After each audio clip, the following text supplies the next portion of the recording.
हथियारों की होड़ मिडिल ईस्ट में भी मुस्लिम देशों का लीडर बनने की कोशिश में लगा ईरान लगातार हथियार का जखीरा बढ़ा रहा है।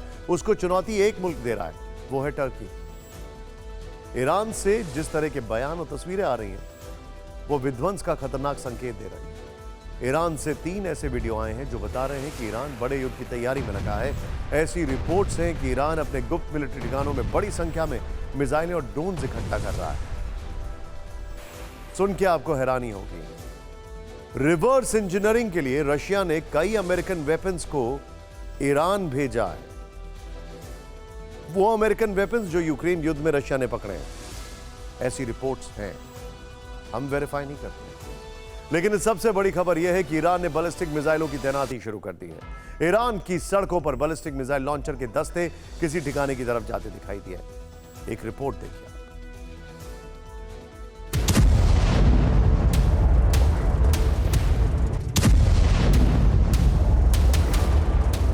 इजराइल हमास युद्ध के 14वें दिन ईरान की तरफ से एक और खतरनाक धमकी आई।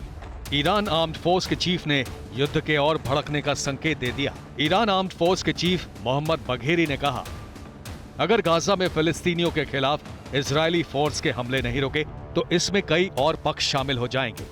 ये धमकी तब दी गई जब ईरान की खतरनाक जंगी तैयारियों के सबूत तस्वीरों की शक्ल में सामने आए। ऐसे कई वीडियो आए हैं जिनसे पता चल रहा है कि ईरान बड़ी जंगी तैयारी कर रहा है। ये ईरान के बैलिस्टिक मिसाइल लॉन्चर दस्ते की तस्वीरें हैं। ऐसा लग रहा है कि मिसाइलों को किसी खास लोकेशन पर तैनाती के लिए भेजा जा रहा है, यानी ईरान बड़े हमले की तैयारी में लगा है। ईरान से ऐसी तस्वीरें उस वक्त आई हैं जब अमेरिका ने भूमध्य सागर में अपने 8 जंगी बेड़े तैनात कर रखे हैं, यानी ईरान अमेरिका से सीधी टक्कर की तैयारी में है। अगर ऐसा हुआ तो इसके नतीजे बहुत भयानक होंगे, क्योंकि फिर युद्ध पूरे मिडिल ईस्ट में भड़क जाएगा। हालांकि विशेषज्ञों की राय यह है कि ईरान सबसे पहले डायरेक्टली इस युद्ध में नहीं आएगा। वो और मोहरों को आगे करता जाएगा और उसके बाद खुद आने की कोशिश करेगा। क्यों? क्योंकि ईरान के अंदर हिजाब को लेकर बहुत सारी डिस्टर्बेंसेस हैं।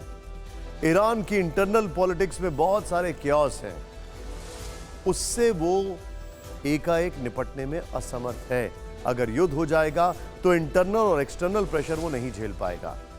इसीलिए वो औरों को मोहरा बना रहा है और पोस्चरिंग कर रहा है, जो कि आपको दिखाई दे रही है। ईरान की सड़कों पर लॉन्ग रेंज मिसाइलों की आवाजाही की तस्वीरें और ईरान के टॉप लीडर्स के भड़काऊ बयानों का क्या कोई कनेक्शन है? ये सोचने वाली बात है। क्या ये संयोग है कि ऐसी तस्वीरें तब आई हैं जब एक हफ्ते के दौरान ईरान की तरफ से युद्ध को भड़काने वाले दर्जनों बयान दिए गए? उनके फॉरेन मिनिस्टर अरब देशों का दौरा कर रहे हैं। 7 अक्टूबर को हमले के बाद ईरान के सर्वोच्च नेता अयतुल्लाह अली खमेनी के सलाहकार रहीम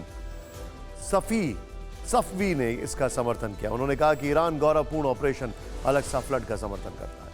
13 अक्टूबर को ईरान के विदेश मंत्री हुसैन अमीर अब्दुल्लाहियन ने लेबनान में हिजबुल्लाह लीडर से मुलाकात की। अगले ही दिन ईरान के विदेश मंत्री ने इजराइल को बड़ी धमकी दी। उन्होंने कहा कि हिजबुल्लाह जो कदम उठाएगा उससे इजराइल में विनाशकारी भूकंप आएगा। 16 अक्टूबर को ईरानी विदेश मंत्री ने इजराइल को फिर चेतावनी दी। कहा कि अगर गाजा पर हमले नहीं रुके तो युद्ध के कई मोर्चे खुल जाएंगे। इसके एक दिन बाद ईरान के सुप्रीम लीडर अयतुल्लाह खमेनी ने धमकी दी। उन्होंने कहा कि अगर गाजा पर बमबारी होती रही तो मुस्लिम प्रतिरोध को कोई नहीं रोक सकता।